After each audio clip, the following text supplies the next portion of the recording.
అందరికీ నమస్కారం. హిందూ క్యాలెండర్ ప్రకారం 2026లో హిందూ నూతన సంవత్సరం మార్చి 19వ తారీఖున పరాభవ నామ సంవత్సరంగా ఈ సందర్భంగా ప్రారంభమవుతుంది. ఉగాది అంటేనే కొత్త సంవత్సరం, కొత్త ఆశలు, కొత్త ప్రారంభాలు. కానీ ఈ కొత్త సంవత్సరంలో మనం ఒక విషయం మాత్రం గుర్తుపెట్టుకోవాలి. ఖచ్చితంగా మన ఇంట్లో పండుగ భోజనం పెట్టడానికి ఎండలోనూ వానలోనూ కష్టపడే రైతన్న ఉన్నాడు.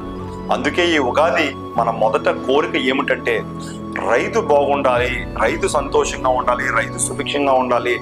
రైతు నవ్వితేనే మన ఇంట్లో పండుగ నవ్వుతుంది.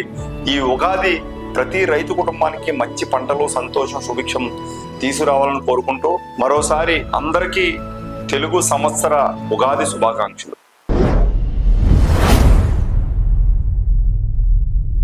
ఆడారి కిషోర్ కుమార్ గురించి చెప్పాలంటే ఆయన ఎంతో నాయకత్వ లక్షణాలు ఉన్నటువంటి వ్యక్తి. అటువంటి వ్యక్తి ప్రస్తుత సమాజానికి ఎంతో ఉపయోగకరం. తను ఇప్పుడు జనరల్గా ఏంటంటే మనందరం అంటూ ఉంటాం మాతృదేవోభవ, పితృదేవోభవ, ఆచార్య దేవోభవ.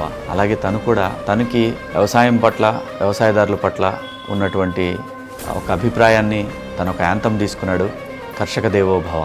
ఆయన స్వచ్ఛ భారత్ కార్యక్రమాలు చేశారు.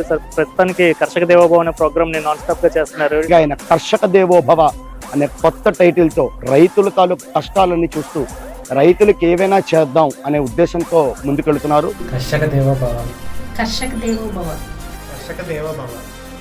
అందరూ కలిసి పోరాడదాం, కలిసి రైతులు రాజు చేద్దాం.